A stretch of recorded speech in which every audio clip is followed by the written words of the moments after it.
Rahmataaf nageenyaa haa buusnu nabitti kan addaan hin cinne yoomuu abaditti. Rahmataaf nageenyaa erga buusne nabitti ittiin tarkaanfadhaa gama dhimma kooti. Tolchaan na caqasaa affeerraa kan kooti. Tolchaan na caqasaa affeerraa kan kooti. Allahu Akbar. Maalimmoo nuun jechuuf akka jettan beekaa yaaddoo nutti seeneen isiniif akeekaa namoonni salaataa garuu dirqama isaa meeqaa keenyaaf beekaa. Wanni deddeebisnuuf waa'ee salaataadhaa kanatti kan isatti qixxaa'uu dhabnee waa'ee shahaadaadhaa hedduu dubbatamee waa'een shuruutaadhaa wal jalaa hafuun qabu jeetiin dubbadhee waa'ee erkaanaadhaa. Wal jalaa hafuun qabu jeetiin dubbadhee waa'ee erkaanaadhaa. Allahu Akbar. Kudha afurii dhagahii erkaanni salaataa hundi namaa baruuf qophaa'ee fakkaataa tan duraa dhageenyaan ol kaatee dhaabbatta.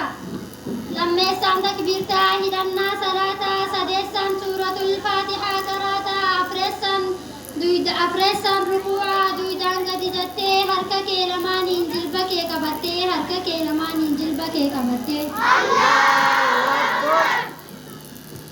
Shaneessaan ol jechuu sujuudni jaheessaa humna torban irratti inni immoo dhageessaa tumaaniinaa godhuun suutumaan geggeessaa tumaaniinaa godhuun suutumaan geggeessaa. Allahu Akbar.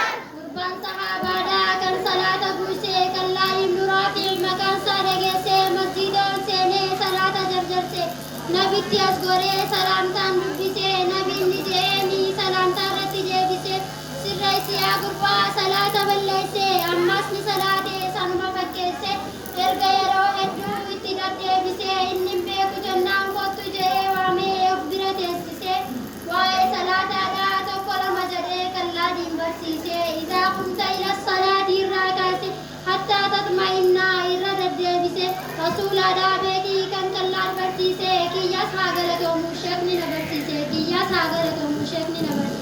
Allahu Akbar.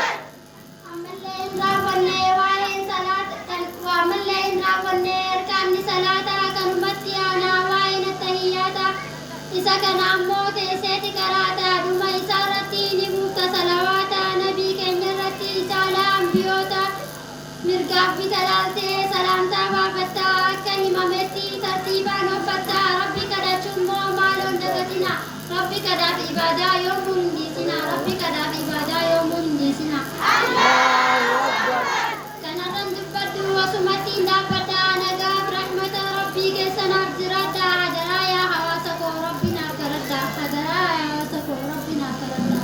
Allahu Akbar. Assalaamu alaikum wa rahmatullahi wa barakaatuh. Waan na dhaggeeffattaniif baay'ee galatooma.